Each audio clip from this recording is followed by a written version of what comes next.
Rauya boys resimoko rine heavy mashoko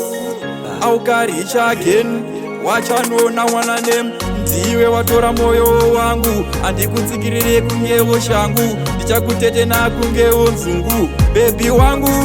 amai mune Burkina Faso kunge tadza ifa yako loso chindange chihevi chikoso maita kuti nditandewo botso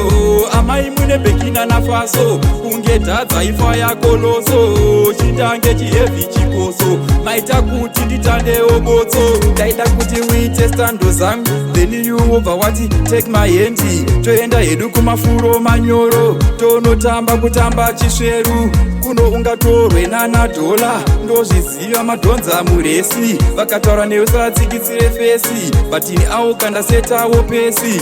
amai mune Burkina Faso kunge tadza ifa yako loso chindange chihevi chikoso maita kuti nditandewo botso amai mune Burkina Faso kunge tadza ifa yako loso chindange chihevi chikoso maita kuti nditandewo botso miyakutanda kutanda kakuru waita ndigare pari pachituru pakutamba ndopamenduru wawambi kunge rambi nekenduru zvaunazvo inini ndozvidawo kana prodo anotozvidawo inonziramba waraira ukairairawo mhope waisiya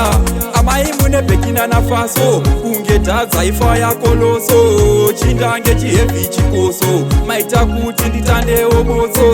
amai mune Burkina Faso kunge tadza ifa yako loso chindange chihevi chikoso maita kuti nditandewo botso ndaida kuti uite stando zangu then you over wati take my hand toenda hedu kumafuro manyoro tonotamba kutamba chisveru kuno ungatorwe $9 ndozviziva madhonza muresi vakataura newe savatsikitsire fesi batini avo kandasetawo pesi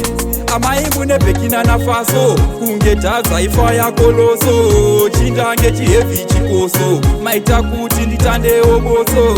amai mune Burkina Faso kunge tadza ifa yako loso chindange chihevi chikoso maita kuti nditandewo botso amai mune Burkina Faso kunge tadza ifa yako loso chindange chihevi chikoso maita kuti nditandewo botso amai mune Burkina Faso kunge tadza ifa yako loso chindange chihevi chikoso maita kuti nditandewo botso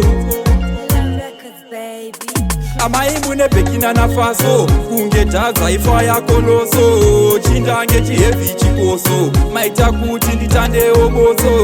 amai mune Burkina Faso kunge tadza ifa yako loso chindange chihevi chikoso maita kuti nditandewo botso